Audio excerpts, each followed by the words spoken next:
크리스찬의 쉿 콰이어트 타임.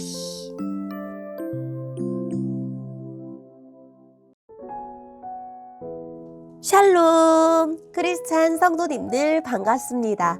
오늘의 본문은 마태복음 13장 44절부터 58절까지의 말씀입니다.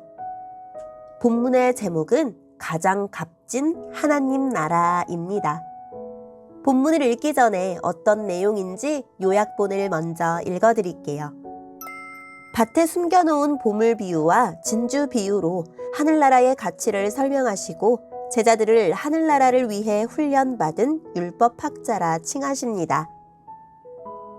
오늘의 본문 44절입니다. 하늘나라는 밭에 숨겨진 보물과 같다. 어떤 사람이 그 보물을 발견하고 다시 밭에 숨겼다. 그는 매우 기뻐하며 돌아가서 가진 것을 모두 팔아 그 밭을 샀다. 또한 하늘나라는 진주를 찾는 상인과 같다. 아주 값진 진주를 발견하자 그 사람은 가서 가진 것을 모두 팔아 그 진주를 샀다. 또한 하늘나라는 호수에 던져 온갖 종류의 고기를 잡은 그물과 같다. 그물이 가득 찼을 때 어부들은 바닷가로 그물을 끌어당겼다. 그들은 앉아서 좋은 물고기는 바구니에 담고 나쁜 것들은 던져버렸다. 세상 끝날에도 이렇게 될 것이다. 천사가 와서 의인들 가운데서 악한 사람들을 구별하여 낼 것이다. 천사가 그들을 불타는 아궁이에 던질 것이다.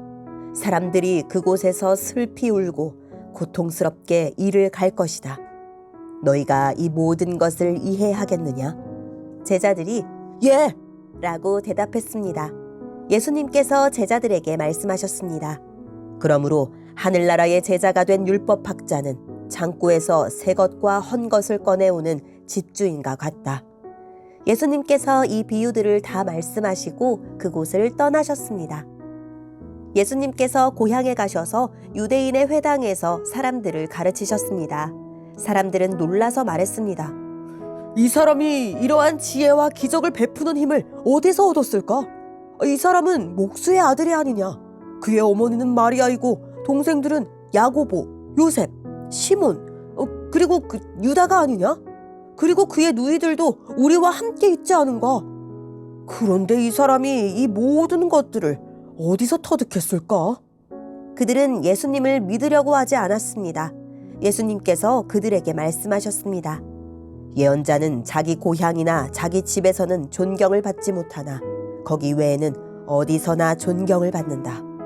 사람들이 믿지 않았기 때문에 예수님께서는 그곳에서 기적을 많이 베풀지 않으셨습니다.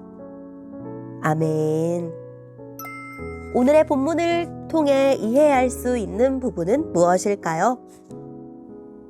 예수님은 밭에 숨겨진 보물 비유와 값진 진주 비유를 통해서 하나님 나라의 가치에 대해 가르쳐 주십니다. 농부가 자신이 가진 것을 모두 팔아 밭을 사고 상인이 가진 것을 모두 팔아 진주를 산 것은 밭에 숨겨진 보물과 진주의 가치가 더 크고 값지기 때문입니다. 하나님 나라가 이런 값진 보물과 진주와 같습니다.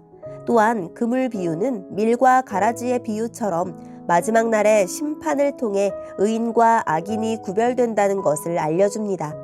예수님은 하나님 나라의 비밀을 깨달은 제자들에게 옛것, 즉 구약의 가르침과 새것, 예수님의 가르침을 가르치는 천국의 율법학자가 되라고 하십니다. 하나님 나라를 이해한 제자들은 이제 구약의 언약을 성취한 예수님의 말씀을 가르치는 역할을 감당할 것입니다. 이어서 예수님은 고향으로 돌아와 회당에서 가르치셨는데 고향 사람들은 예수님의 출신과 가족을 언급하면서 예수님을 배척했습니다. 사람들이 믿지 않았기 때문에 예수님도 고향에서는 기적을 많이 행하지 않으셨습니다. 오늘의 본문을 통해 알 수 있는 우리 예수님은 어떤 분일까요? 천국은 보화가 감춰진 밭을 사기 위해 최상급의 진주를 얻기 위해 모든 것을 포기하는 일과 같다고 하십니다. 이 포기는 희생이 아닙니다. 내가 가진 모든 소유조차 무의미하게 만들 만큼의 값어치 앞에서 신중함이 도리어 어리석음이 되는 절호의 기회 앞에서 기쁨으로 내 전부를 다 거는 것을 의미합니다. 재물, 지식, 관계, 심지어 목숨까지 모든 소유권을 주께 넘겨드려야 합니다. 희생으로 여기지 말고 포기한 것과 비교할 수 없는 가치를 얻는다는 큰 기쁨으로 드려야 합니다. 이 땅에서 되돌려받지 못할지라도 천국 하나만으로 만족해야 합니다. 천국 백성 되는 것보다 더 감사한 것이 없는 이가 참 제자입니다. 복음의 초청에 반응했다고 다 하나님의 백성은 아니라고 하십니다. 예수님은 그 중에서 참 제자와 거짓 제자를 구분하실 것입니다. 입술로는 주여 주여 하지만 환난과 핍박 앞에서 재리의 유혹 앞에서 넘어지고 열매 맺지 않는 자들은 세상의 가라지로 대하실 것입니다. 예수님도 사람들에게 배척당하셨습니다. 고향 사람들은 예수님의 지혜와 능력에 놀라면서도 예수님과 가족들을 잘 알고 있다는 이유를 앞세워 예수님을 믿지 않았습니다. 우리가 예수님을 전하다가 무시당하고 배척당할 때마다 예수님은 누구보다 우리의 속상한 마음을 잘 아십니다. 오늘의 본문을 통해 우리에게 주시는 교훈은 무엇일까요? 길가에 떨어진 씨처럼 예수님의 고향 사람들은 그분을 거절합니다. 말씀의 지혜와 능력에 놀랐지만 그들의 알량한 지식이 오히려 참 진리를 보는 눈을 가렸습니다. 예수님이 목수의 아들이라는 익숙한 지식이 하나님의 아들이요 사람의 아들, 즉 인자이신 예수님의 참 모습과 대면할 수 없게 했고 예수님의 육신의 가족들을 잘 알고 있었기에 하늘 아버지께서 주신 계시를 인정할 수 없었습니다. 내 무지와 편견을 자백하게 하는 하나님을 아는 지식을 구합시다. 오늘의 본문을 통해 각자에게 주시는 성령 하나님의 음성에 귀를 기울이며 살아계신 하나님, 주님보다 주님 다스리시는 천국보다 더 사모하는 것을 두지 않는 삶이 되길 원합니다. 라고 기도하고 오늘도 말씀을 붙들고 승리하는 하루를 보냅시다. 여기까지 크리스찬의 쉿 콰이어트 타임이었습니다.